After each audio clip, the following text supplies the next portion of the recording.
Hello dear friends, my name is doctor Ayesha. उम्मीद है आप सब खैरियत से होंगे। आज मैं यहाँ पर एक बहुत इम्पॉर्टेंट टॉपिक को डिस्कस करूँगी कि ऑपरेशंस के बाद मंसूबा बंदी किस तरह से करें। एक बहुत आम पूछे जाने वाला सवाल।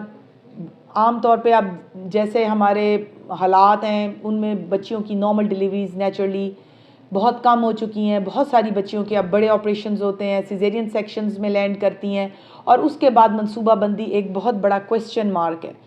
यहाँ पर मैं तमाम बच्चियाँ और जो बॉयज़ मुझे सुन रहे हैं, मैं उन्हें हमेशा कहती हूँ कि दो मेथड्स हैं। जब एक बच्ची का ऑपरेशन हो गया तो सीधी सी बात है कि बहुत जिनके तीसरे चौथे या पांचवें बड़े ऑपरेशन हैं, हम उनमें IUCD नहीं रख सकते, यानी जो जिसे लोग छल्ला कहते हैं, कॉपर टी कहते हैं, इंट्रायूट्राइन डिवाइस हैं, इनको हम अंदर नहीं रख सकते क्योंकि ऑपरेशन साइट बहुत नाजुक होती है, नरम होती है। उस जगह को रैप्चर करके बाहर एब्डोमेन में निकल सकते हैं, मिसप्लेस हो सकते हैं।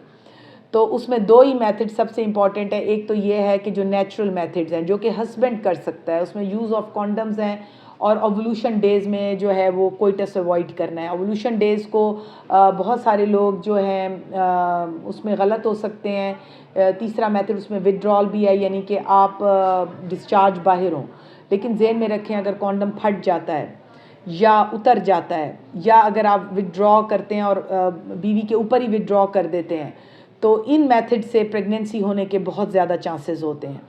और जो ओवुलेशन डेज़ हैं, बाज़ औक़ात उसमें अगर आपको एग की बनने की समझ नहीं है तो भी बहुत सारी बच्चियां कंसीव कर जाती हैं। लेकिन नेचुरल मेथड को अगर आप फॉलो करेंगे तो उसमें कोई मेडिकेशन नहीं होती, उसमें कोई दवाई नहीं होती, उसके साइड इफ़ेक्ट्स कम हैं। अब जो बड़े ऑपरेशन की बच्चियां हैं जिनके हस्बैंड प्रॉपर परहेज़ नहीं कर सकते, तो उन बच्चियों को फिर हम रिकमेंड ये करते हैं कि जो उनमें सबसे अच्छा तरीका है वो फिर गोलियों का इस्तेमाल है। टैबलेट फेमिला 28 के नाम से बहुत सारे नामों से पिल्स आ रही हैं, ऑरल कॉन्ट्रासेप्टिव पिल्स हम इनको कहते हैं। छल्ले की शक्ल में होती हैं, यानी कि गोल राउंड सा एक टैबलेट होती है, उसमें 21 और 7 डेज़ उसमें अलग किए हुए होते हैं। लेकिन प्रॉब्लम यह है कि उस गोली को डेली खाना है। जब भी आप गोली को मिस करेंगे तो दो बड़े साइड इफ़ेक्ट हैं। या तो आपको प्रेगनेंसी हो जाएगी, सेकंड नंबर पे आपके पीरियड्स इरेगुलर हो जाएंगे क्योंकि वो हार्मोन डिपेंडेंट पिल्स होती हैं।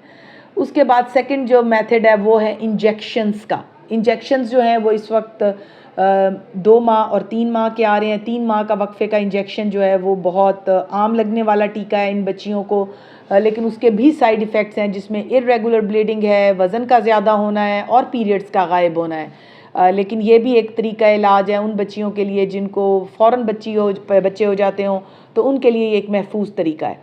तीसरा तरीका फिर जो आ जाता है वो ये होता है कि दौराने सर्जरी के दौरान जो है इनको हम कॉपर टी इंसर्ट कर देते हैं और उसको थोड़ा सा नीचे करके रखते हैं। बाज़ औक़ात इनमें थ्रेड गुम होने का ख़तरा होता है, लेकिन वो भी उन तरीका है उन बच्चियों के लिए कि जो वक्फ़ा चाहती हैं और थोड़ा सा लंबा वक्फ़ा चाहती हैं।